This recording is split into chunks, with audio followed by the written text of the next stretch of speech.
What is going on, guys? DPG here, and this is episode 3 of NBA 2K17 Downgrade Predictions.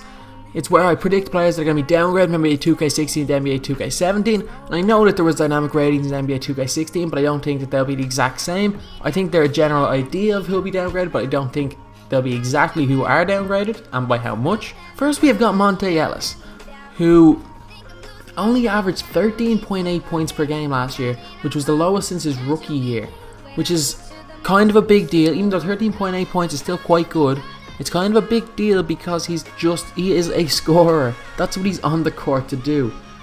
He averaged 2.5 turnovers a game, as well, and only 4.7 assists is not that bad. He averaged 2.8 rebounds a game, but only shot 42% from the field.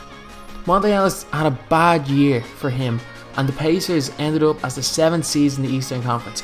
He should have been scoring a lot more points for that team, and he just wasn't. I have a feeling he's going to be downgraded to a 77 overall. That might be a little bit harsh, but I think 77 is probably fair considering that he only averaged 13.8 points, and he doesn't bring much else apart from scoring to the table. Next up, we have got Zach Randolph, who had one of his worst years in the NBA last year. He only averaged 15.3 points per game, and he actually came off the bench for a couple of games for the Memphis Grizzlies. He only shot 47% from the field, which isn't great considering nearly all the shots were right beside the basket, and he only averaged 7.8 rebounds per game, which was the lowest he's had since his second year in the league. He did not have a great year. The Grizzlies were good, but he himself was not particularly good, and I think that because of that he'll be downgraded. I think he'll still be a gold, but I think he'll be an 80 overall, the minimum for a gold. I think if he starts off next season badly, he'll drop to a silver quite quickly. Next up, we have got Greg Monroe, who was supposed to be one of the free agents that put Milwaukee over the edge and made them a legitimate challenger for Cleveland Cavaliers, but it just didn't work. He didn't start every game. He only started 67 of the 79 games he played. He averaged 15.3 points per game, which doesn't seem bad, but he didn't really bring anything to the Milwaukee Bucks. The Bucks were a playoff team before they got Greg Monroe and had a really bad year last year. He only averaged 8.8 rebounds per game, which is the second lowest of his career, and in general, he just did not have that good a season. I think that Greg Monroe was going to be exactly what his dynamic rating finished at 79 overall, which I think is fair because his numbers were decent. He is still a good player, he just didn't have the best year last year for the Bucks.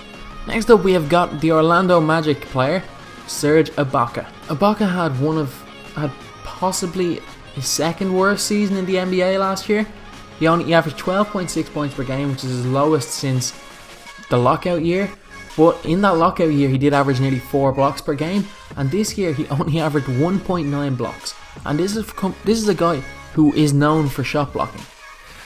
He's shooting too many threes. He's shooting 32% and still putting up 2.5 a game. His mid-range game is decent, but as he became a more efficient offensive player, as his shooting improved, his defense definitely deteriorated.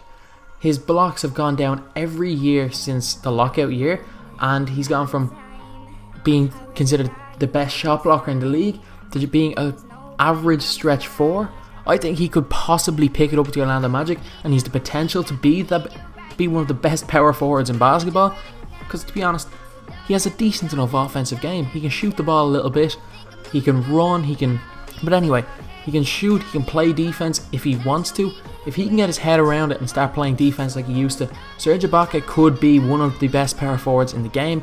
And there was a reason the Oklahoma City Thunder got rid of Harden instead of him, and hopefully he can show it this year for the Magic. And last up, we have got the guy who Oklahoma City got rid of to keep Serge Ibaka. It is James Harden.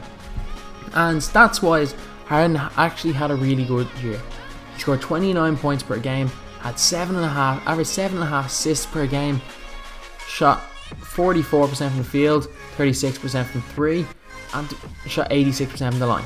Stats-wise, it's an incredible year. And in general, it was a very good year. But Harden started off as a 92 overall last year. I think because of the fact that the Houston Rockets were not great, they were the 8th seed, just scraped into the playoffs, just about beating the young Utah Jazz, and the only reason they even won a game against the Golden State Warriors was because Curry was injured. And yeah, I think he's going to be downgraded. I think he'll still be an amethyst, but I think he'll be a 90 overall, the minimum amethyst, because again, I think there's only going to be 5 or 6 amethysts, and I don't think he had as good a year as LeBron, Curry, Westbrook, Kawhi Leonard, Kevin Durant, and probably Chris Paul. Maybe Klay Thompson, maybe Kyrie, and then Harden I think will 100% be an amethyst, but he will be downgraded.